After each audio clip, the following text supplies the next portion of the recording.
آپ کو یاد ہوگا کہ گزشتہ جمعے میں نے عرض کیا تھا کہ ان خطابات جمعہ میں جو حالات حاضرہ پر تبصرہ ہوتا ہے یا کوئی ذمہ داران حکومت کو مشورے دیے جاتے ہیں یا مختلف جماعتوں کی قیادتوں کو جو مشورے دیے جاتے ہیں، تو یہ اصل میں نہ میرا اور نہ تنظیم اسلامی کا کوئی بنیادی مقصد ہے، اور نہ ہی یہ اجتماع جمعہ کی جو اصل غرض و غایت ہے یہ اس کے ساتھ کوئی بہت زیادہ مطابقت رکھنے والی بات ہے۔ یہ اصل میں ایک ضمنی مضمون ہے، جیسا کہ میں نے عرض کیا کہ اس ضمنی مضمون کی پہلی بنیاد کیا ہے کہ حضور نے فرمایا صلی اللہ علیہ وسلم الدین والنصیحہ قیل لمن قال للہ ولکتابہ ولرسولہ ولأئمۃ المسلمین وعامتہ۔ یہ گویا کہ ایک ذمہ داری ہے، مسلمانوں کے عوام سے بھی زیادہ اہمیت ہے ان کے لیڈروں کی، قائدین کی، جن کے ہاتھوں میں زمام کار آ گئی ہو کہ انہیں صحیح مشورے دیے جائیں، کوئی غلط کام کر رہے ہوں تو ٹوکا جائے۔ یہ فرمان نبوی ہے جس کا تقاضا ہم اس میں کچھ پورا کرنے کی کوشش کرتے ہیں۔ اگرچہ اس میں بظاہر یہ محسوس ہوتا ہے، اور بہت سے لوگ بعض اوقات اس کو کہتے بھی ہیں کہ آپ خام خواہ یہ وقت جو ہے اس میں صرف کرتے ہیں، کوئی بات سنتا نہیں، کسی بھی آپ کے مشورے پر عمل تو ہوتا نہیں۔ میرے نزدیک یہ بات صحیح نہیں ہے، حقیقتاً ایسا نہیں ہے، ان چیزوں کا اثر ہوتا ہے۔ وہ اقبال نے جو کہا ہے کہ دل سے جو بات نکلتی ہے اثر رکھتی ہے، پر نہیں طاقت پرواز مگر رکھتی ہے، یا فارسی میں کہا کسی نے کہ از دل خیزت بر دل خیزت۔ بہت سے چینلز جو ہیں وہ غیر مرئی ہوتے ہیں، غیر محسوس ہوتے ہیں، نظر نہیں آتے، بات پھیلتی ہے، بات پہنچتی ہے، اس کے اثرات بھی ہوتے ہیں، فوری طور پر نہ ہو لیکن یہ کہ کہیں نہ کہیں جا کر وہ بات جو ہے جمع ہوتی ہے، جس کے کیومولیٹیو ایفیکٹ کے تحت کوئی نہ کوئی خیر جو ہے اس سے برآمد ہو سکتا ہے۔ جیسے آپ سوچئے کہ اللہ تعالیٰ نے حضرت ابراہیم کو جب حکم دیا تھا وَأَذِّن فِي النَّاسِ بِالْحَجِّ يَأْتُوكَ رِجَالًا وَعَلَىٰ كُلِّ ضَامِرٍ يَأْتِينَ مِنْ كُلِّ فَجٍّ عَمِيقٍ، تو اس وقت کون سا ذریعہ تھا حضرت ابراہیم علیہ السلام کے پاس؟ وہ اذان عام، کہ لوگوں میں اطلاع عام ہو جائے کہ آؤ اور حج کرو اس بیت اللہ کا، لیکن یہ کہ اللہ تعالیٰ ان باتوں کو پہنچا دیتا ہے۔ بہرحال جو بات میں نے پچھلے جمعے میں عرض کی اہمیت کے ساتھ وہ یہ کہ اصل بات، اصل موضوع، اصل اہمیت جس شے کی ہے وہ تو یہ ہے کہ ہم یہ سمجھیں کہ ہمارے دینی فرائض کیا ہیں اور ان کی ادائیگی کی فکر کریں، میں بھی کروں، آپ بھی کریں۔ میرا گویا کہ یہاں بیان کرنا صرف آپ سے خطاب کے لیے نہیں ہوتا، خود اپنے لیے بھی یاد دہانی ہے۔ یہ تذکیر ہونے کے ساتھ ساتھ تذکر بھی ہے، اپنا سبق بھی آدمی دہراتا رہے تو اس سے انسان کو خود فائدہ پہنچتا ہے۔ تذکر، یاد دہانی اخذ کرنا، تذکیر کسی اور کو یاد دلانا، تذکر خود یاد دہانی حاصل کرنا۔ جیسے کہ حضور صلی اللہ علیہ وسلم نے اپنے خطبات میں فرماتے تھے اوصیکم و نفسی بتقوی اللہ، مسلمانوں میں تمہیں بھی وصیت کرتا ہوں اللہ کا تقوی اختیار کرنے کی، اور اپنے نفس کو بھی وصیت کرتا ہوں، میں نے اپنے نفس کو کبھی اس سے مستثنیٰ نہیں کیا ہے۔ اوصیکم و نفسی بتقوی اللہ۔ اس اعتبار سے میں نے پچھلے جمعے میں جو بات عرض کی تھی وہ اس آیت کے حوالے سے جو میں نے آج جو آیات تلاوت کی ہیں ان میں مرکزی آیت وہ ہے، اگرچہ اس سے پہلے ایک طویل آیت اور اس کے بعد دو آیتیں، میں نے آج 4 آیتیں پڑھی ہیں۔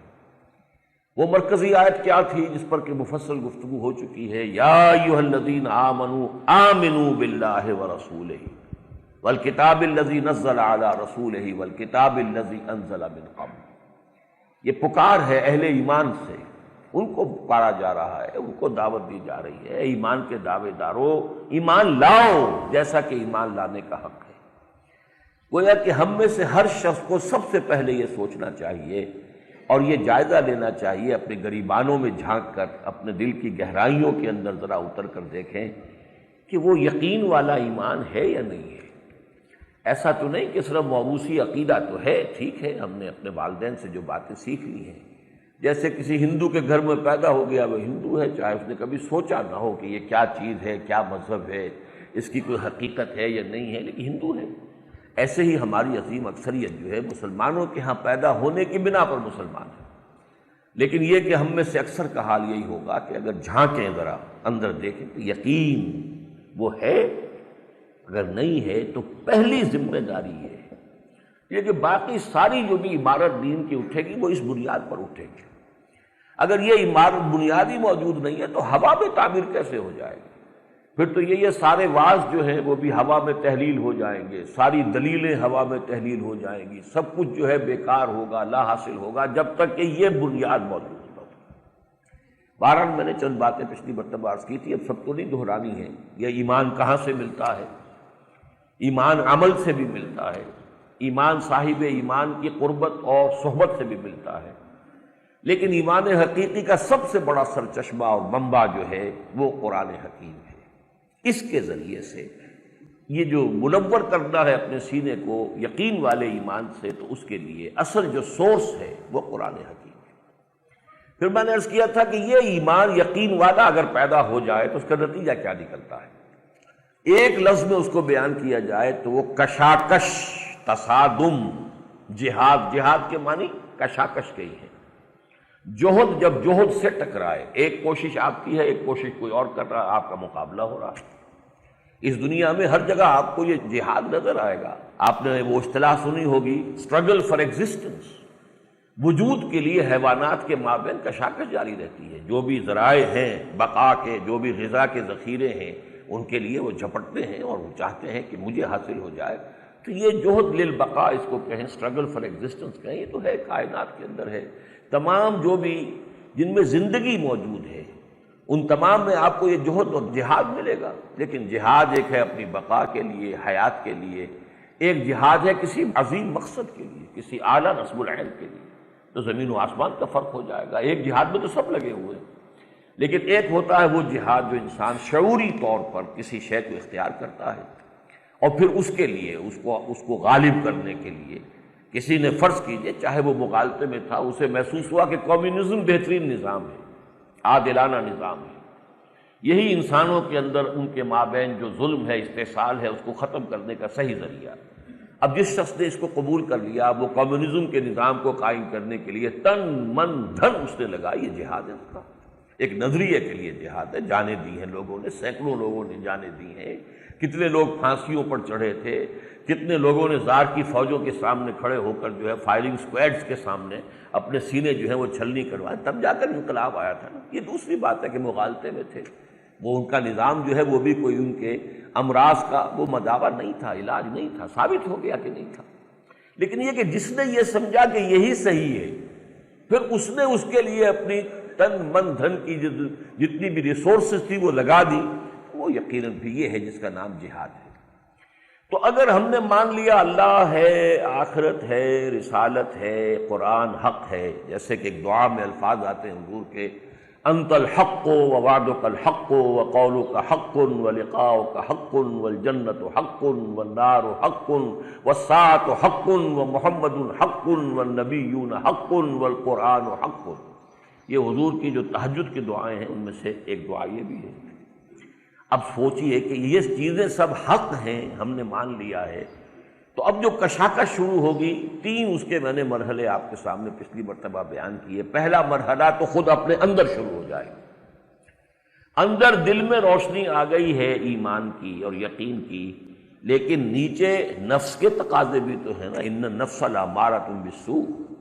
دل کے بالکل نیچے بیٹھا ہوا ہے آپ کا بطن، آپ کا شکم، اس کے تقاضے ہیں، وہ چاہتا ہے اسے بھرا جائے۔ اس سے ذرا نیچے اتریے تو آپ کے جنسی تقاضے ہیں، ایک بقائے ذات کے لیے ہے، ایک بقائے نوع کے لیے ہے۔ کھانا اس لیے ہے تاکہ آپ کی زندگی کا تسلسل برقرار رہے، جنسی معاملہ اس لیے تاکہ نسل برقرار رہے۔ اب یہ وطن و فرج کے جو تقاضے ہیں، جن کو نفس امارہ کہا قرآن مجید نے، ان النفس لامارۃ بالسوء، ان کا حملہ ہوتا ہے دل کے اوپر، یہ کشاکش ہے اندر۔ لہذا جہاد سب سے اعلیٰ حضور نے فرمایا، جب پوچھا گیا ای الجہاد افضل یا رسول اللہ، آپ نے فرمایا ان تجاہد نفسک فی طاعت اللہ، اپنے نفس کے خلاف جہاد کرو، اسے اللہ کا مطیع بناؤ۔ یہ سب سے اونچا جہاد ہے، سب سے اعلیٰ جہاد، افضل جہاد۔ اس کے بعد یہ جہاد انسان کے وجود سے باہر نکلتا ہے۔ یہ تو سارا جہاد جو ہے نفس کا، وہ تو اندر ہی اندر ہے، کسی کو نظر تو نہیں آ رہا کہ کیا ہو رہا ہے، میرے اندر کیا کھچڑی پک رہی ہے، میرا دل کیا کہہ رہا ہے، میرا ایمان کیا کہہ رہا ہے، ایمان مجھے روکے ہے تو کھینچے ہے مجھے کفر، کعبہ میرے پیچھے ہے، کلیسا میرے آگے، لیکن کشاکش ساری ہے اندر ہی اندر ہوتی، کسی اور کو نظر تو نہیں آتی۔ لیکن یہ کشاکش باہر نکلتی اس لیے کہ معاشرے میں ہم ہیں، بہت سے بندھنوں میں بندھے ہوئے ہیں۔ اب ایک تقاضا ہے ایمان کا کہ یہ تعلقات اس طریقے سے ہونے چاہیے، کمائی اس طور سے ہونی چاہیے، معاشرت کا یہ نظام ہے جو اللہ نے عطا کیا ہے۔ ایک وہ ہے معاشرے میں جو چیزیں چالو ہیں، چل رہی ہیں، جن کا رواج ہے، تصادم ہوگا، کشمکش ہوگی۔ یہ دوسرا مرحلہ ہے، انسان کی شخصیت سے نکل کر معاشرے کے ساتھ ایک کشاکش ہے، ایک کشمکش ہے، ایک تصادم ہے۔ اور سب سے اونچی منزل پھر ہے جو میں نے لفظ پچھلی مرتبہ واضح کیا تھا، طاغوتی نظام کے خلاف جہاد۔ فَمَن يَكْفُرْ بِالطَّاغُوتِ وَيُؤْمِن بِاللَّهِ فَقَدِ اسْتَمْسَكَ بِالْعُرْوَةِ الْوُثْقَىٰ۔ تو اللہ پر ایمان لانے کے ساتھ ساتھ بلکہ اس سے پہلے طاغوت کا انکار کرنا ضروری ہے۔ اور طاغوت ہر فرد بھی ہو سکتا ہے، جو بھی اللہ کی اطاعت سے سرتابی کرتا ہے وہ طاغوت ہے، چاہے وہ فرد ہے، کوئی ادارہ ہے، کوئی انسٹیٹیوشن ہے۔ اور آج کی سب سے بڑی انسٹیٹیوشن ریاست ہے، جس کے سب سے زیادہ منظم ایک بہت بڑا ادارہ ہے، پورے جو رہنے والے شہری ہیں اس کے دائرے میں ان کی زندگیوں کو کنٹرول کرنے والا ادارہ ریاست ہے۔ وہ ریاست اگر غیر اللہ کی حاکمیت کے اصول پر قائم ہے تو سب سے بڑا طاغوت ہے۔ اس طاغوت کا انکار کرنا، اور پھر اس کا تقاضا کیا ہوگا کہ اس طاغوت کا تختہ الٹا جائے اور اس کی جگہ پر اللہ کی حکومت قائم کی جائے، اللہ کا نظام قائم کیا جائے۔ تو ظاہر بات ہے کہ یہ جہاد جو ہے اب سب سے کٹھن، سب سے مشکل۔ پہلا جہاد تو بہرحال اپنی ذاتی شخصیت کے اندر ہی ہوتا ہے، دوسرا جو ہے بہرحال محسوس تو ہو جائے گا، گھر والوں کا تقاضا کچھ اور ہے، اہل و عیال کی پسند کچھ اور ہے، رشتہ دار کچھ اور چاہتے ہیں، آپ کسی اور طرف چلنا چاہتے ہیں، کشاکش تو ہوگی، وہ محسوس تو ہو جائے گی۔ لیکن بہرحال اس میں کوئی جان کا اندیشہ نہیں ہوتا، اس میں یہ ہے کہ کوئی ناراض ہو گیا، کسی سے آپ کے تعلقات کشیدہ ہو گئے، کچھ یہ ہو گیا، وہ ہو گیا، آپ کو نقصان پہنچ گیا، ٹھیک ہے۔ لیکن یہ کہ یہ جو آخری مرحلہ ہے اس میں تو نقد جان ہتھیلی پر رکھ کر میدان میں بھی آنا پڑتا ہے، اس لیے کہ ایک نظام کو بدلنا اس کا نام تو انقلاب ہے، اور انقلاب تو بغیر خون دیے، جانے دیے آج تک کوئی انقلاب نہیں آیا۔ اگر آ سکتا تو انقلاب محمد ہی آتا صلی اللہ علیہ وسلم بغیر جانے دیے ہوئے، لیکن آپ کو معلوم ہے وہاں بھی سینکڑوں صحابہ نے جانے دی ہیں، سینکڑوں، اور ایک صحابہ کی زندگی جو ہے وہ ہمارے لاکھوں اور کروڑوں کی زندگی سے زیادہ قیمتی، سینکڑوں کی جانے، 70 تو صرف غزوہ احد کے اندر شہید ہو گئے، 70 اصحاب صفہ کو لے جا کے انہوں نے ذبح کر دیا ہے۔ تو یہ تو وہاں کیفیت ہوئی ہے، تب جا کر کہیں وہ انقلاب جو ہے وہ برپا ہوا ہے، نظام قائم ہوا۔ اس حوالے سے یہ جو مشکل ترین ہے کہ طاغوت کے غلبے کو ختم کر کے اور حق کا غلبہ، اس کے لیے اصطلاحات بہت سی ہیں۔ اللہ کی حکومت قائم کرنا، دین کو غالب کرنا، لِیُظْہِرَهُ عَلَى الدِّینِ کُلِّهِ،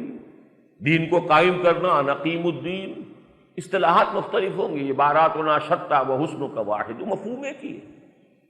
دین غالب ہو جائے، لتکون کلمۃ اللہ ہی العلیٰ، تاکہ اللہ کی بات سب سے اونچی ہو جائے۔ ظاہر بات ہے جو حاکم ہوتا ہے اس کی بات اونچی ہوتی ہے، اگر اللہ کی حاکمیت ہے تو اللہ کی بات سب سے اونچی ہوگی۔ تو اسے اقامت دین کہہ لیں، غلبہ دین حق کہہ لیں، اس کے لیے مختلف اعلاء کلمۃ اللہ کہہ لیں، اللہ کی حکومت قائم کرنا کہہ لیں، نظام مصطفیٰ کا نفاذ کہہ لیں، جو چاہے کہہ لیں، مفہوم اس کا ایک ہی ہے۔ لیکن آج میں در حقیقت حوالہ دینا چاہتا ہوں کہ اس کا مرکزی مقصد کیا ہے، دین قائم کرنے کا مقصد کیا ہے۔ تو یہ جو اس آیت سے پہلی آیت ہے وہ اس پر روشنی ڈال رہی ہے۔ یہ ایمان حقیقی کیوں مطلوب ہے؟ تاکہ تمہارے اندر اس جہاد کے لیے توانائی پیدا ہو جائے، قوت پیدا ہو جائے، آمادگی پیدا ہو جائے، جس جہاد کا ذکر اس سے پہلے کی آیت میں آ رہا ہے۔ اس کا سیاق یہ ہے، یا ایھا الذین آمنوا کونوا قوامین بالقسط شہداء للہ، اہل ایمان عدل و انصاف کے علم بردار بن کر، قائم کرنے والے بن کر کھڑے ہو جاؤ، اور اللہ کے گواہ بن کر کھڑے ہو جاؤ۔ عدل و انصاف کا نظام قائم کرنا، دیکھیے دین قائم کرنا، دین کیا ہے؟ نظام عدل و قسط ہے جو اللہ نے عطا فرمایا، اس لیے کہ قرآن مجید میں سورہ حدید کی جو آیت نمبر 25 ہے اس نے معین کر دیا ارسال رسول کا مقصد کیا ہے، بعثت انبیاء کا مقصد کیا ہے، کتابوں کے نزول کا مقصد کیا ہے۔ لقد ارسلنا رسلنا بالبینات وانزلنا معهم الکتاب والمیزان لیقوم الناس بالقسط، ہم نے اپنے رسولوں کو بھیجا، انہیں معجزات دیے، انہیں کتابیں دی، اور پھر وہ متوازن نظام عطا کیا جس میں حقوق اور فرائض جو ہیں ان کا تعین ہے، وہ میزان ہے، وہ میزان شریعت ہے۔ کس لیے؟ تاکہ لوگ عدل پر قائم ہوں۔ تو گویا کہ اصل شے، اور چونکہ اللہ کی ذات العدل ہے، اللہ کے ناموں میں سے ایک العدل ہے۔ حضرت ابو ہریرہ نے جو روایت ان سے مروی ہے، حضور نے جو نام گنوائے ہیں 99 اللہ کے، العدل، صرف مصدر پر مبنی نام صرف ایک ہے، باقی یا تو اس میں فاعل پر ہیں، یا فعال کے وزن پر ہیں، یا فعیل کے وزن پر، محض مصدر سے حرفی مصدر، العدل، دی ایبسلیوٹ جسٹس۔ ہم اگر کہیں گے سراپا عدل، اگرچہ سراپا کا لفظ اللہ کے لیے درست نہیں ہے، سر پیر تو انسان کا ہوتا ہے، حیوان کا ہوتا ہے، لیکن کیا کریں، ہمارے پاس جو ہے ووکیبولری محدود ہے۔ مجسم عدل، لیکن مجسم کا لفظ بھی اللہ کے لیے صحیح نہیں، اس لیے کہ وہ جسم تو نہیں ہے اس کا کوئی، لیکن کیا کریں تعبیر کے لیے سراپا عدل، مجسم عدل، دی ایبسلیوٹ جسٹس۔ لہذا وہ چاہتا کہ عدل قائم، یہ عدل و قسط۔ اب دیکھیے خاص طور پر نوٹ کیجئے، ایک عجیب ترتیب ہے ان 4 صورتوں میں، سورہ بقرہ، سورہ آل عمران، سورہ نساء، سورہ مائدہ۔ سورہ بقرہ میں فرمایا اس امت کی تاسیس کی غرض و غایت کیا ہے، وَكَذَلِكَ جَعَلْنَاكُمْ أُمَّةً وَسَطًا لِتَكُونُوا شُهَدَاءَ عَلَى النَّاسِ وَيَكُونَ الرَّسُولُ عَلَيْكُمْ شَهِيدًا، تمہیں ایک درمیانی امت بنایا اس لیے ہے تاکہ رسول اتمام حجت کر دے تم پر، اور تم اتمام حجت کر دو تمام نوع انسانی پر۔ رسول گواہ بن جائیں تم پر، اور تم گواہ بن جاؤ پوری نوع انسانی پر۔ اچھا، اگلی صورت آئی سورہ آل عمران، اس میں پھر غرض و غایت کیا ہے، یہ امت کیوں ریز کی گئی ہے، کیوں اٹھائی گئی ہے؟ کنتم خیر امۃ اخرجت للناس تأمرون بالمعروف وتنہون عن المنکر وتؤمنون باللہ، تم بہترین امت ہو جسے دنیا والوں کے لیے، انسانوں کے لیے برپا کیا گیا ہے۔ دنیا کی تمام قومیں اپنے لیے جیتی ہیں، ان کی زندگی اپنے لیے، بھاگ دوڑ اپنے مفاد کے لیے، اپنا غلبہ، اپنا اقتدار، اپنے مفادات۔ تمہیں دنیا والوں کے لیے جینا ہے، انسانوں کے لیے جینا ہے۔ ہم تو جیتے ہیں کہ دنیا میں تیرا نام رہے، کہیں ممکن ہے کہ ساقی نہ رہے، جام رہے۔ اخرجت للناس تأمرون بالمعروف وتنہون عن المنکر، تمہارا کام تو یہی ہے نیکی کا حکم دو، بدی سے روکو۔ اب سب سے بڑی نیکی عدل ہے، سب سے بڑا منکر ظلم ہے، اس کے خلاف جد و جہد کرنی پڑے گی۔ جیسے حدیث میں آتا ہے وہ جد و جہد دل سے بھی ہو سکتی ہے، بالقلب، زبان سے بھی ہو سکتی ہے، نہیں عن المنکر، باللسان، پھر بالید، طاقت فراہم کریں گے تب طاقت استعمال کریں گے، طاقت ہے ہی نہیں تو کیسے کر لیں گے؟ اعدوا لهم ما استطعتم، طاقت حاصل کرو۔ تو یہ اب چوتھی صورت ہے، یہ تیسری صورت ہے سورہ نساء۔ اب یہ دونوں صورتوں میں جو مضمون آیا سورہ بقرہ اور سورہ آل عمران میں، اس کا جو اصل لب لباب ہے وہ ان 2 صورتوں میں آیا، کہ اصل میں یہ دین کی شہادت، اللہ کی شہادت، اللہ کی طرف سے گواہی، اللہ کی طرف سے اتمام حجت، نیکی کا حکم، بدی سے روکنا، اس کی غرض و غایت کیا، اس کا کلائمیکس کیا ہے، وہ اس آیت میں ہے، یا ایھا الذین آمنوا کونوا قوامین بالقسط شہداء للہ، اہل ایمان کھڑے ہو جاؤ، قوام فعال کا وزن ہے، پوری طاقت کے ساتھ عدل و انصاف کو قائم کرنے کے لیے، اور اللہ کے گواہ بن کر۔ اگلی صورت میں سورہ مائدہ میں یہی بات ریورس آرڈر میں آ گئی، یا ایھا الذین آمنوا کونوا قوامین للہ شہداء بالقسط، کھڑے ہو جاؤ اللہ کے لیے پوری قوت کے ساتھ، اور عدل اور انصاف کی گواہ بن کر۔ اللہ کی گواہی، عدل و انصاف کی گواہی مساوی ہے۔ عدل و انصاف کو قائم کرنا اور اللہ کے لیے کھڑے ہو جانا ہم مانی ہیں، مترادف ہیں۔ یہ ہے اصل میں اس عدل و قسط کو قائم کرنے کے لیے، ایبسلیوٹ جسٹس کے لیے یہ سخت ترین مرحلہ ہے۔ میں نے عرض کیا تھا کہ اب اگلی آیت جو ہے، میں نے پچھلی مرتبہ کہا تھا کہ اگلے جمعے میں اس کے بارے میں عرض کروں گا۔ یہ جد و جہد چونکہ بڑی جانگ اصل ہے، ظاہر بات ہے جو بھی نظام دنیا میں کہیں قائم ہے اس کے ساتھ ویسٹڈ انٹرسٹ والے لوگ بھی ہوتے ہیں، پریولیجڈ کلاسز ہوتی ہیں، مراعات یافتہ طبقات ہوتے ہیں۔ جب آپ نظام کو چاہیں گے بدلنا تو ان کے مفادات پر آنچ آئے گی، وہ اسٹیٹس کو چاہیں گے، جو ہمارے یہاں ایک لفظ چلتا ہے اسٹیٹس کو، اس لیے کہ جس کے مفادات ہیں وہ تو نہیں چاہے گا کہ اس نظام میں کوئی تبدیلی آئے۔ اس لیے کہ تبدیلی آئے گی تو میرے مفادات پر ضرر پہنچے گی، لہذا اب اس کا مقابلہ ہوگا۔ اور وہی طبقات جو ہوتے ہیں براعت یافتہ پریولیج کلاسز، اور وہی جو ویسٹڈ انٹرسٹ ہے وہی حاکم ہوتا ہے اس معاشرے کے اندر، لہذا اب اس معاشرے میں جو برسر اقتدار قوت ہوتی ہے اس سے تصادم درپیش ہو جاتا ہے۔ اس میں جان و مال کا اندیشہ ہے، جس کو کہا غالب نے کہ مرحلہ سخت ہے اور جان عزیز۔ یہ تو ظاہر بات ہے کہ مرحلہ تو سخت ہے، ایمان کا تقاضا تو یہ ہے جہاد اپنی ذات سے نکل کر معاشرے اور معاشرے سے نکل کر نظام کی طرف پیش قدمی کرے۔ اگر نہیں کر رہا ہے تو اس کا کیا مطلب ہے؟ اگر بس جہاد اپنے نفسی کے ساتھ لگڑے لگائے جا رہے ہیں، ساری عمر گزر گئی ہے، باہر نکلا ہی نہیں جہاد، نہ معاشرے سے کہیں کوئی فرکشن ہے اور نہ کوئی نظام کو چیلنج کرنا ہے، اس کے معنی کیا ہے؟ میں نے پچھلی مرتبہ بھی عرض کیا تھا کہ اگر آپ نے گٹھلی آم کی دبائی ہے، اگر وہ صحیح تھی اور زمین بھی صحیح تھی تو آم کا درخت اس سے پیدا ہونا چاہیے، پھر اس میں وہ بڑھے اور اس میں آم لگنے چاہیے۔ ہاں دو شکلیں ہو سکتی ہیں، یا گٹھلی میں کوئی خرابی تھی یا زمین خراب تھی، دو شکلیں ہیں۔ لہٰذا سٹنٹڈ گروتھ جو ہے، یہ جہاد کی سٹنٹڈ گروتھ نہیں ہونی چاہیے کہ بس وہ ایک مرحلے پر یا دوسرے مرحلے پر آ کر رک جائے۔ اگر یہ صحت مند جہاد ہے، صحیح جہاد ہے، ایمان واقعتاً حقیقی ایمان ہے، تو وہ تو پھر آگے بڑھے گا اور وہ نظام کو چیلنج کرنے کی طرف آئے گا۔ اور اس میں جان و مال کے اندیشے ہیں، تو اس میں ظاہر بات ہے کہ کچھ جو ضعیف الارادہ لوگ ہوتے ہیں، ضعیف الارادہ ان لوگوں کو کہتے ہیں کہ جو کسی ایک شخص ہے کہ جو کسی شے کو سمجھ لیتا ہے کہ اس میں خرابی ہے، برائی ہے، مجھے چھوڑ دینا چاہیے، چھوڑ نہیں پاتا، عادت پڑ گئی، اپنی ہی بنائی ہوئی عادت کے پنجرے میں بند ہو گیا۔ ہمارا جب وہ ایف ایس سی ہم پڑھ رہے تھے تو انگریزی کا جو نصاب تھا اس میں ایک نظم تھا دی کیج، اور وہ شاعر نے تصور یہ دیا تھا I built these bars when I was young، میں نے اپنی کچھ عادات جبکہ میں جوان تھا، میرے جسم و جان میں توانائی تھی، میں نے عادتیں پختہ کر لی، اب میں ان عادتوں کی وہ گویا کہ بارز ہیں، وہ لوہے کی سریے ہیں کہ جن کے اندر اس پنجرے کے اندر میں بند ہو گیا ہوں، اب میں پھڑ پھڑاتا بھی ہوں، زور بھی لگاتا ہوں، لیکن نہیں نکل پاتا اس لیے کہ یہ میں نے اپنے گرد جو ہے پنجرا اس وقت بنا لیا تھا جب میں جوان تھا۔ I built these bars when I was young، اب اس کو توڑنا، اس میں سے نکلنا مشکل ہے۔ اسی طرح یہ کہ چاہے معلوم ہو گیا کہ سگریٹ جو ہے برا ہے، غلط ہے، ڈاکٹر بھی روک رہے ہیں، ہر طرف سے اس کو جو ہے وہ فہمائش بھی اور فرمائش بھی اور تحدید بھی اور تشویق بھی، لیکن نہیں چھوڑ پاؤں۔ اسی طرح کے کچھ لوگ حق کو قبول کرنے کے بعد، اس کے بعد اس کے تقاضوں کو پورا کرنے سے جب کتراتے ہیں تو وہ پیچھے ہٹتے ہیں، پسپائی اختیار کرتے ہیں، تو اس کا نام قرآن کی اصطلاح میں نفاق ہے۔ دیکھیے جب ایمان حقیقی والی آیت آئی یا ایھا الذین آمنوا آمنوا باللہ ورسولہ والکتاب الذی نزل علی رسولہ والکتاب الذی انزل من قبل،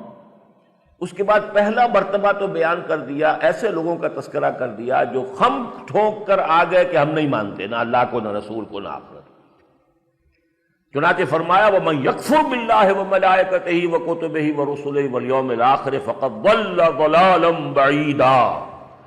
جس نے تو کھلم کھلا انکار کر دیا اللہ کا اور اس کے فرشتوں کا اور اس کی کتابوں کا اور رسولوں کا اور یوم آخر کا، تو وہ تو گیا، دور گیا، gone down the drain، وہ تو اس بدروں کے اندر جو ہے وہ گیا، بہت دور گیا۔ لیکن یہ کہ اب اس کے بعد ایک اور طبقہ ہے، وہ جس کی طرف میں ذکر کر رہا تھا، کہ جو حق کو قبول تو کر لیتے ہیں لیکن پھر چل نہیں پاتے، چلنا چاہتے بھی ہیں تو نہیں، ایک قدم آگے بڑھاتے ہیں تو دو قدم پیچھے ہو جاتے ہیں۔ یہ کیفیت اگر ہے،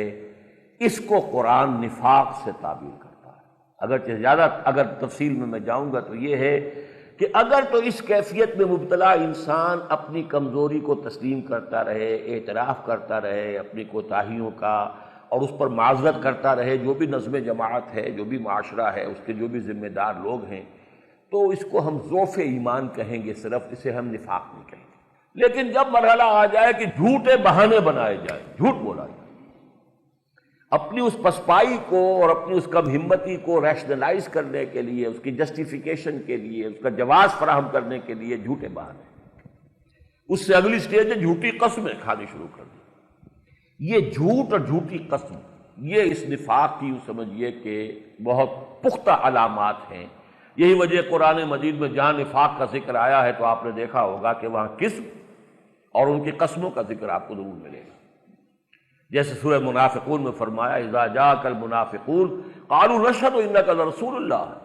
واللہ یعلم انک لرسولہ واللہ یشہد ان المنافقین لکاذبون اتخذوا ایمانہم جنتا فصدوا عن سبیل اللہ، انہوں نے اپنی قسموں کو، جھوٹی قسموں کو ڈھال بنا دیا۔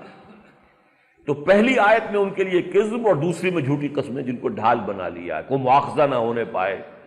کہا تو مواخذہ تو ہوگا، آپ کسی جد و جہد میں ہیں، اس جد و جہد کسی نظم کے تحت ہو رہی ہوتی ہے، کوئی جماعت ہے، کوئی پارٹی ہے، کوئی آپ کا جو سپہ سالار ہے، اگر فوج میں جا رہے تھے، اگر آپ کہیں بھاگے ہیں کہ آپ نے کوئی پیٹھ دکھائی ہے تو پھر باز پرس ہوگی کہ نہیں ہوگی، تو کوئی قسموں کی ڈھال بنا لی جائے۔ اتخذوا ایمانہم جنتا فصدوا عن سبیل اللہ، وہ رک گئے اللہ کے راستے سے۔ وہ نقشہ کھینچا گیا ہے اگلی آیت میں، ان الذین آمنوا ثم کفروا ثم آمنوا ثم کفروا ثم ازدادوا کفرا، یقیناً وہ لوگ جو ایمان لائے پھر انہوں نے کفر کیا، پھر ایمان لائے پھر کفر کیا، پھر کفر میں بڑھتے چلے گئے۔ اب یہاں تو یہ صرف 2 مرتبہ کہا گیا نا، آمنوا ثم کفروا ثم آمنوا ثم کفروا، لیکن یہ کہ یہ 10 مرتبہ بھی ہو سکتا ہے۔ یہ 2 مرتبہ والی بات کی تو بڑی خوبصورت جو ہے مثال موجود ہے، جب کوئی آدمی کہیں ڈوب رہا ہوتا ہے کسی جھیل میں، دریا میں، تو نیچے جاتا ہے پھر آتا ہے، پھر جاتا ہے پھر آتا ہے، پھر گیا، گیا سو گیا۔ بالکل اس قسم کا نقشہ جو ہے یہاں کھینچ دیا گیا کہ چونکہ اس نے حق کو دیکھ لیا تھا، سمجھ لیا تھا، دل میں کچھ نہ کچھ اس کے ساتھ محبت ہے، حق ہے اور اس کی طرف رغبت ہے، چاہتا ہے چلنا۔ جب وہ چل رہا ہے تو گویا کہ اس وقت یہ مومن ہے، لیکن یہ کہ جب ہمت جواب دے رہی ہے پیچھے ہٹ رہا تو اب یہ مومن نہیں ہے، منافق ہے۔ پھر اسے خیال آتا ہے، پھر کوئی ہمت کرتا ہے، یا کچھ حالات بہتر ہو جاتے ہیں، یا کسی وقت کوئی بات پھر دل کو لگ گئی، حضور کا کوئی اور جو ہے فرمان سن لیا، اس سے ایمان کے اندر پھر تازگی آ گئی، پھر چلا، پھر ایمان لے آیا۔ لیکن پھر اس کے بعد پھر وہی اپنی کمزوری اور اپنی جو بزدلی ہے وہ آڑے آ گئی، پھر پیچھے ہٹا۔ تو یہ جو آسیلیشنز ہیں، یہ جو دائیں بائیں میں چکر لگاتے رہنا ہے، یہ در حقیقت ہو سکتا ہے کسی کا تھوڑے عرصے رہے، کسی کا زیادہ عرصے تک چلتا رہے، لیکن یہ کہ بالآخر ثم ازدادوا کفرا، پھر وہ کفر میں بڑھتے چلے گئے۔ پھر وہ یہ کہ آدمی، اس کی آخری حد یہ ہوتی ہے کہ پھر جو صادق الایمان لوگ ہوتے ہیں، جن کی حالت یہ ہوتی ہے کہ واپس نہیں پھیرا کوئی فرمان جنوں کا اور تنہا نہیں لوٹی کبھی آواز جرس کی، گھنٹی کی آواز آئی اور ساتھ ہی ہم گئے ہیں، جیسی پکار آ گئی ہے فوراً لبیک کہا۔ ایسے بھی لوگ ہوتے ہیں صادق الایمان، ان کے لیے تو کوئی شے ہے ہی نہیں، رکاوٹ ہے ہی نہیں، خیریت جاں راحت تن صحت داماں سب بھول گئی مصلحتیں اہل ہوس کی۔ یہ تو اہل ہوس کی مصلحتیں ہوتی ہیں، اہل حق کی نہیں ہوتی، اہل حق ان کے اوپر توجہ نہیں کرتے۔ اس حوالے سے اب یہ جو آیت ہے یہ در حقیقت نقشہ کھینچ رہی ہے۔ تو ان 3 آیتوں کا اب ربط سمجھ لیجیے۔ ایمان حقیقی کا نتیجہ جہاد، اور جہاد کی سب سے اونچی منزل ظلم کا خاتمہ اور عدل و قسط کے قیام کے لیے کمر بستہ ہو جائے، اور اس سے گریز، اس سے پسپائی، اس سے پیچھے ہٹنا وہ کسی سبب سے بھی ہو، یہ نفاق ہے۔ اور نفاق جو ہے پھر اس کا آخری انجام کیا آ رہا ہے؟ ثم ازدادوا کفرا لم یکن اللہ لیغفر لہم، اللہ ان کو ہرگز معاف فرمانے والا نہیں ہے، ولا لیہدیہم سبیلا، اور نہ ہی اب انہیں کسی صحیح راستے کی طرف ہدایت اللہ دے گا۔ اور اس کے بعد بڑے سخت الفاظ آئے ہیں، ان میں طنز بھی ہے۔ وَبَشِّرِ الْمُنَافِقِينَ، اے نبی ایسے منافقوں کو تو آپ بشارت دے دیجئے۔ بشارت کس بات کی؟ بِأَنَّ لَهُمْ عَذَابًا أَلِيمًا، کہ ان کے لیے تو دردناک عذاب ہے۔ یہ ہے انجام۔ تو ان 4 آیات کے حوالے سے ذرا سمجھیے اچھی طریقے سے۔ اور چونکہ یہ جو جہاد ہے نظام کے خلاف، اب اس کی ایک شرط لازم ہے، جب تک ایک جماعت نہ ہو یہ نظام کے خلاف جہاد ممکن نہیں ہے۔ اپنے نفس کے خلاف جہاد تو آپ نے اندر ہی اندر کرنا ہے، اس کے لیے کوئی جماعت جو ہے وہ ضروری نہیں ہے۔ ہاں جماعت میں اگر آپ ہوں کہ آپ دیکھ رہے ہو میرے اس بھائی نے بھی فلاں منزل طے کر لی، یہ بھی رشوتیں لیتا تھا اور اس کے ہاں بھی صبح پراٹھے پکتے تھے،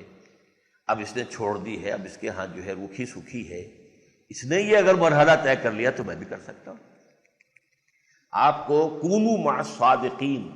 ایسے لوگوں کی صحبت کے اندر اگر ہوں گے تو سہولت ہو جائے گی اپنے نفس کے خلاف جہاد میں، آپ کو تقویت حاصل ہوگی، آپ کا ایمان تقویت پائے گا، اس لیے کہ یقین والوں کی صحبت سے آپ کا اپنا ایمان بڑھے گا۔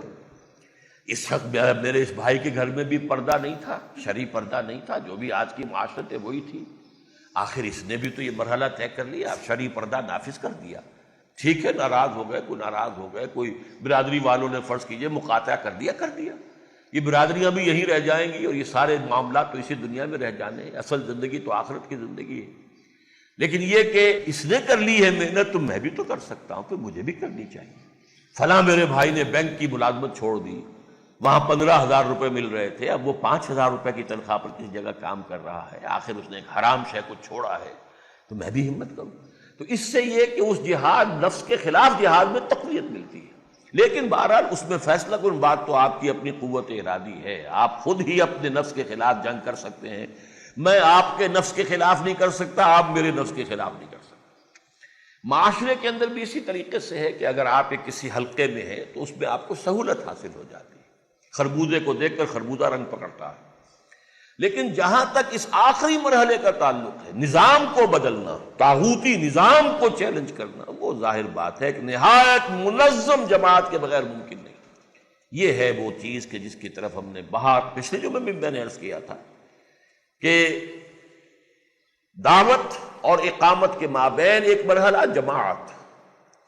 ابتداءً دعوت دی جائے گی، لوگوں کو اس بات کی طرف بلایا جائے گا، آمنوا باللہ ورسولہ والکتاب الذی نزل علی رسولہ والکتاب الذی انزل من قبل، پھر جو آ جائیں گے انہیں منظم کیا جائے گا۔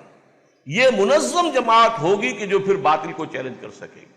اگر منظم نہیں ہے، اگر ایسے لوگ ہیں ہی نہیں، تعداد ہی بہت کم ہے، شاذ ہیں، تو ظاہر بات ہے کہ چیلنج کرنے کا مرحلہ کبھی آ ہی نہیں سکتا۔ حضرت نوح علیہ السلام کی زندگی میں 950 برس کی دعوت کے نتیجے میں بھی وہ مرحلہ نہیں آیا، قوم اتنی مر چکی تھی، ختم ہو چکی تھی، اس کے اندر اخلاقی اور روحانی اعتبار سے اتنی گراوٹ آ چکی تھی کہ اس قوم نے 950 برس،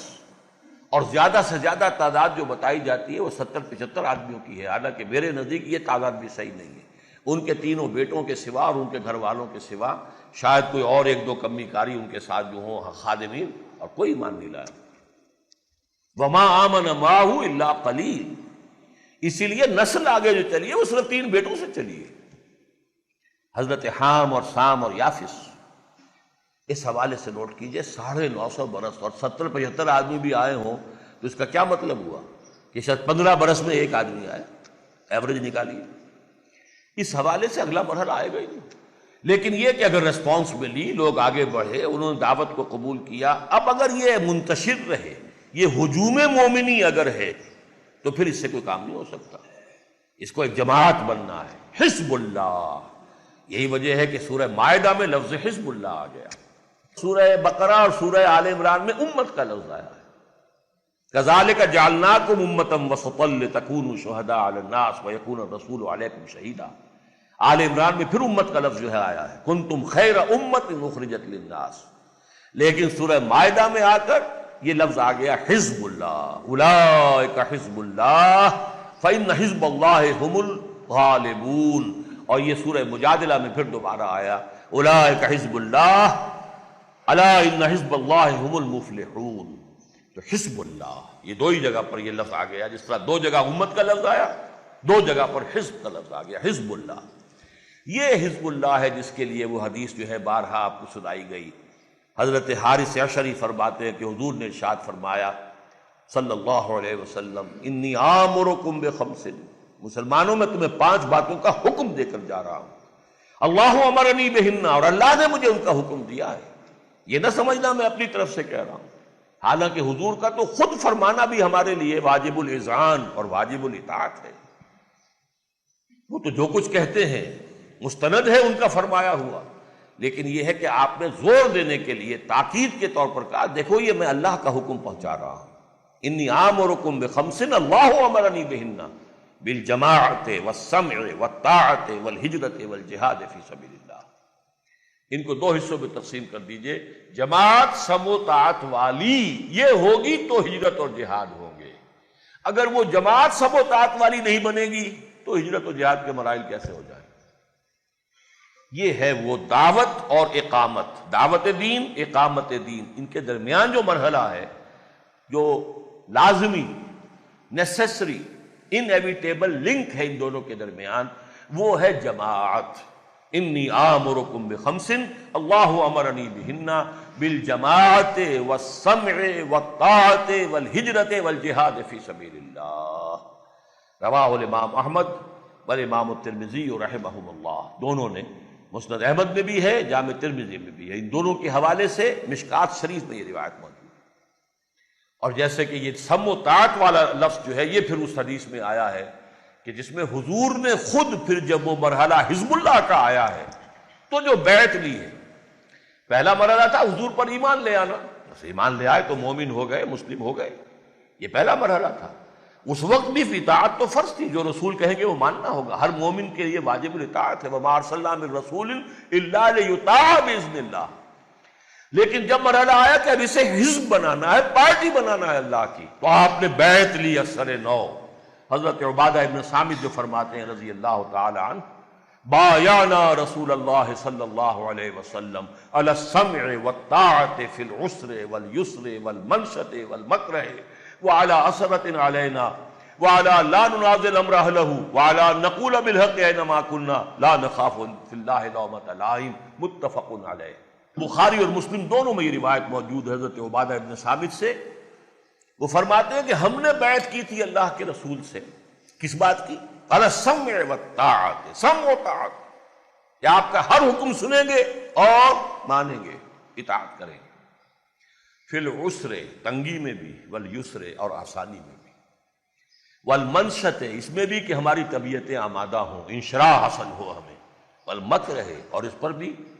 کہ چاہے ہمیں اپنی طبیعتوں پر جبر کرنا پڑے، طبیعت آمادہ نہیں ہے۔ ایک وقت ہے آپ پر کہ آپ کی طبیعت جولانی پر ہے، آپ چاہتے ہیں خوب نماز پڑھیں، لمبے لمبے سجدے کریں۔ ایک وقت میں کوئی طبیعت میں کسل ہے، طبیعت میں آمادگی نہیں ہے، لیکن فرض نماز تو اس وقت بھی پڑھنی پڑے گی، نفلوں سے روک دیا گیا۔ اگر طبیعت میں آمادگی نہیں ہے، انشرالی، نفل مت پڑھو، لیکن یہ کہ فرض نماز تو بر صورت پڑھنی ہے، یہ ہے مکرہ۔ چاہے طبیعت جو ہے اس کی آمادگی نہ ہو، لیکن فرض کو تو ادا کرنا ہے۔ اسی لیے اطاعت رسول صلی اللہ علیہ وسلم کے لیے اور جماعت کے اس نظم کی اطاعت کے لیے فی المنشط والمکرہ، چاہے ہمیں انشراح حاصل ہو، ہماری اپنی طبیعتوں میں آمادگی ہو، اور خواہ ہمیں اپنی طبیعتوں پر جبر کرنا پڑے، ان میں آمادگی نہ ہو، وعلی اثرۃ علینا، اور چاہے ہم پر دوسروں کو ترجیح دے دی جائے۔ ہم یہ نہیں کہیں گے کہ حضور دیکھیے ہم آپ کے پرانے خادم ہیں، اتنے سال سے میں آپ کے ساتھ ہوں، اور آپ نے مجھ پر امیر بنا دیا فلاں شخص کو، نووارد کو، نوجوان کو، یہ اسامہ ابن زید رضی اللہ تعالیٰ عنہ، یہ کل کا چھوکرا، ہماری نگاہوں کے سامنے اس کی پیدائش ہوئی ہے، اور آج آپ اس کو ہم پر، اور ان میں کبار صحابہ وہ اس لشکر میں شامل ہیں، اور اسامہ ابن زید رضی اللہ تعالیٰ عنہ ان کو بنایا جا رہا، لیکن نہیں، جو آپ کا حکم ہوگا، جو آپ کا فیصلہ ہوگا، علی اثرۃ علینا، چاہے ہم پر دوسروں کو ترجیح دی جائے،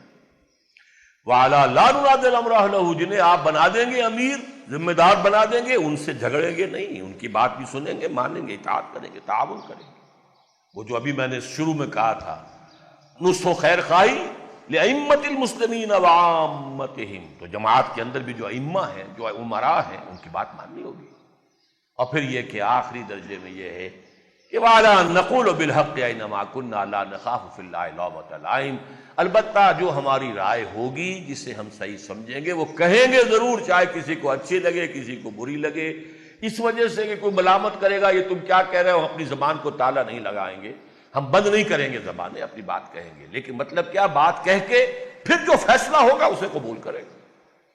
یہ ہے وہ جماعت کا نظم کہ جس کے بغیر یہ جہاد نہیں ہو سکتا۔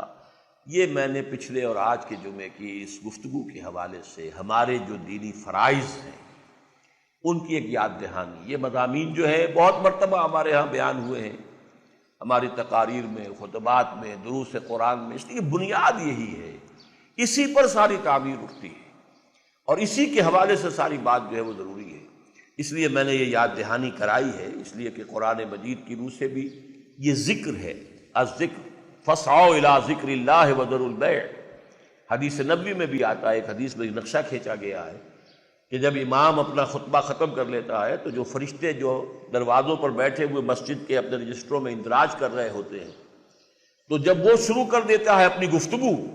تو پھر وہ اپنے دفتر جو ہے بند کر کے رجسٹر وہ بھی سننے کی طرف، یستمعون الذکر، وہ بھی اس ذکر کو سننے میں مصروف ہو جاتے ہیں۔ تو در حقیقت تو یہ خطبہ جو ہے، ویسے تو ہمارے ہاں تو عربی کا خطبہ ہے جس کو ہم خطبہ کہتے ہیں، لیکن در حقیقت اسی کی تلافی کہ وہ تو عربی میں ہے، اگر عربی میں یہ خطبہ دیا جائے تو کس کی سمجھ میں یہاں آئے گا؟ لہذا اس کی جگہ پر یہ اس کمی کی، اس کوتاہی کو پورا کرنے کے لیے یہ خطاب ہوتا ہے، لیکن ہے جمعہ کا خطاب، ہم اسے خطبہ جمعہ کہہ دیتے ہیں، یہ خطاب جمعہ ہے، لیکن اس کا مقصد تو اصل جو ہے وہ تذکیر ہی ہے۔ اقول قولی ھذا واستغفر اللہ لی ولکم ولسائر